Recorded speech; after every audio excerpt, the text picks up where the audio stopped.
Seja bem-vindo à série Catecismo. Hoje falaremos sobre o tema Como podemos obedecer ao governo de Deus.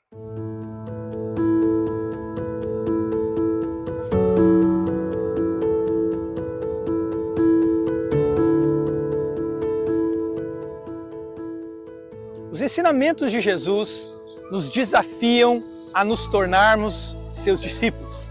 E o termo discípulo significa um seguidor integral do Mestre, alguém que dedica toda a sua vida para obedecer a Jesus e seguir na prática os seus ensinamentos.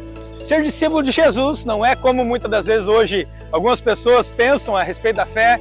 De tempo em tempo eu olho nas Escrituras algo que me agrada, se eu gosto eu trago para mim, se eu não gosto eu ignoro, e naquilo que me convém eu aprendo, eu escuto, eu tento praticar quando me convém. Mas ser um seguidor do Mestre significa receber todo o ensinamento que o Mestre nos dá e ao compromisso de segui-lo, ainda que isso nos custe, ainda que isso contrarie a nossa própria vontade.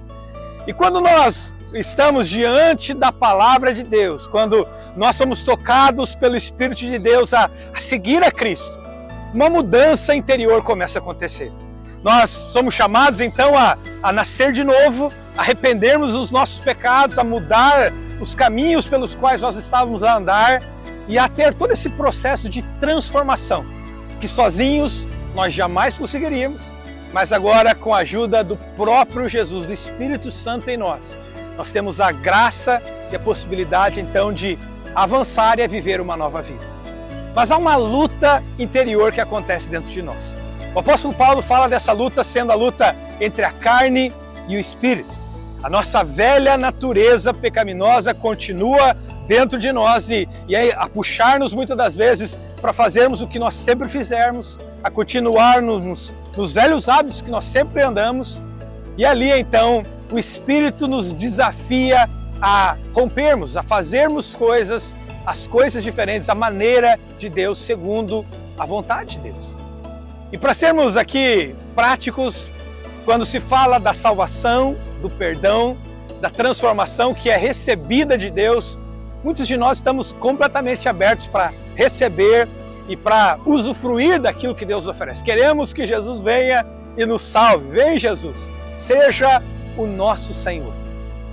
Mas o grande desafio na vida cristã não é apenas abrir-nos e desejarmos a salvação de Cristo, mas o desafio de fazermos de Jesus e de Deus o nosso Senhor.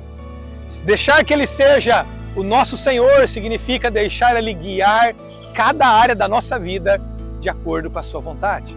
Sermos homens, maridos, amigos, mulheres, esposas, cada um de nós sermos as pessoas e respondermos e reagirmos e vivermos de acordo com os mandamentos de Deus.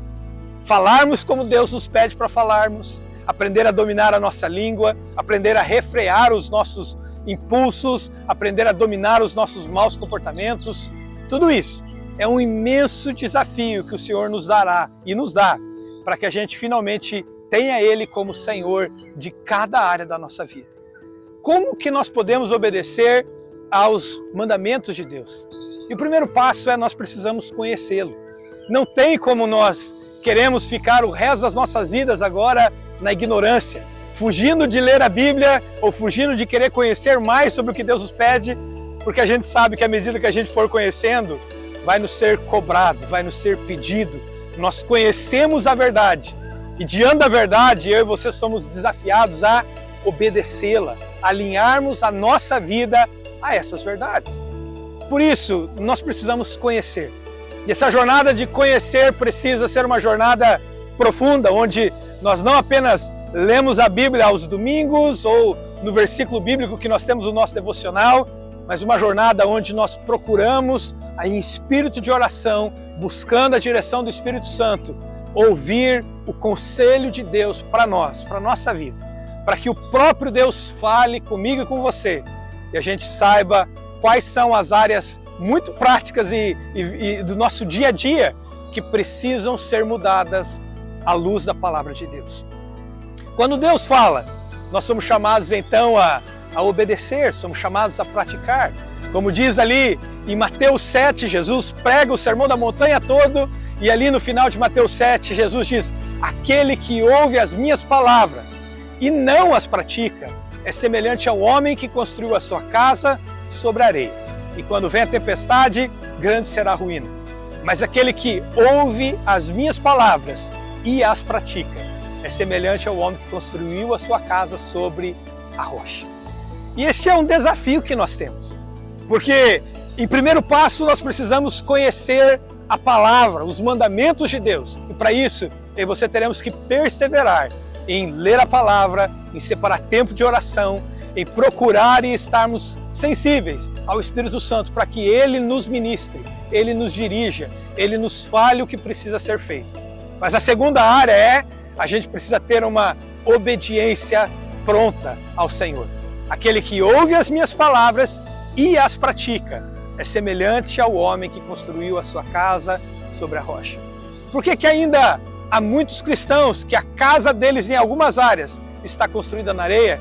Porque apesar de eles conhecerem a verdade, eles ainda não alinharam as suas vidas a essa verdade.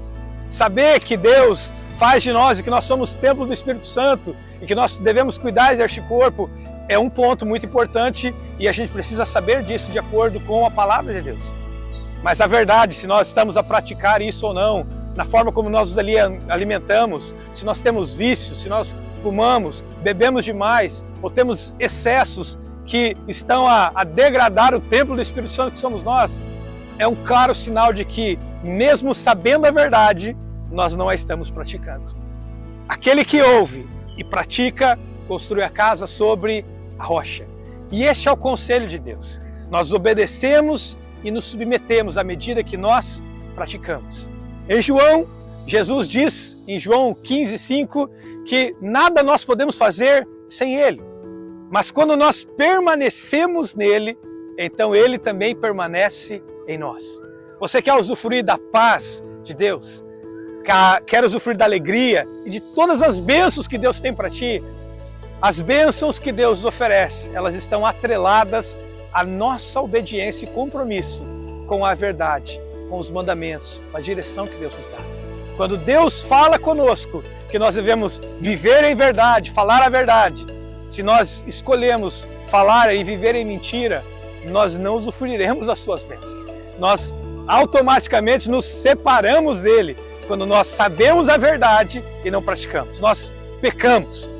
Mas quando nós conhecemos a verdade, a palavra de Deus, e nós decidimos praticá-la, a gente começa a experimentar na nossa vida esta limpeza que o Senhor Jesus fala em João 15. Vós já estáis limpos pela palavra que eu vos tenho dito. A palavra de Jesus vai purificando cada área da nossa vida à medida que nós praticamos. Um exemplo que eu gosto de dar é o exemplo do sabão. Ter barras de sabão na sua casa não garante que você seja uma pessoa limpa. Você pode ter 32 barras de sabão espalhadas pela sua casa inteira. Você pode entrar no chuveiro, olhar para ela por horas, que não garantirá que você saia dali limpo. A única coisa que faz com que o sabão limpe a sujidade é quando você aplica o sabão à sujidade. É preciso que haja contato, é preciso que seja esfregado. E o resultado da aplicação do sabão à sujeira é a limpeza. E a mesma coisa é a palavra de Deus na minha vida e na sua vida. Quando nós ouvimos, ou nós só deixamos a palavra de Deus nessa dimensão da teoria, da razão, nós nunca trazemos a palavra de Deus a ser aplicada àquela área da nossa vida, à nossa língua, aos nossos comportamentos, ao nosso relacionamento com nossos familiares, amigos. Quando a palavra de Deus é aplicada a essas áreas específicas da nossa vida, é ali então que o governo de Deus vai sendo estabelecido em nós e a gente vai vivendo aquilo que o Senhor nos pede. Muitos de nós temos esse desafio diante de nós, o desafio de sermos completamente práticos. Não apenas sermos uma cabeça gigante em termos de conhecimento bíblico, mas de pegarmos esse conhecimento e vivermos cada parte dele na prática das nossas vidas, para que a palavra de Jesus ela nos limpe tal como ela limpou aos discípulos. Você está limpo pela palavra de Deus? Este é o grande desafio que há para cada um de nós neste dia.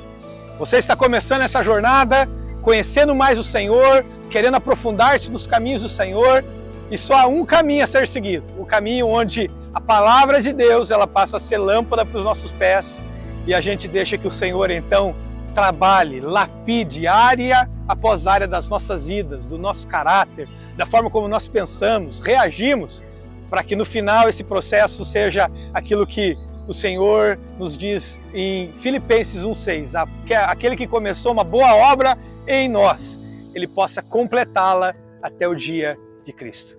Eu e você somos obras em progresso, o Senhor está trabalhando em nós.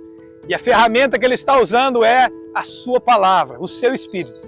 E nós precisamos então colaborar no aspecto de procurar conhecer, praticar e viver, e deixar que ela então faça o seu papel completo, limpando a cada um de nós, no nome de Jesus.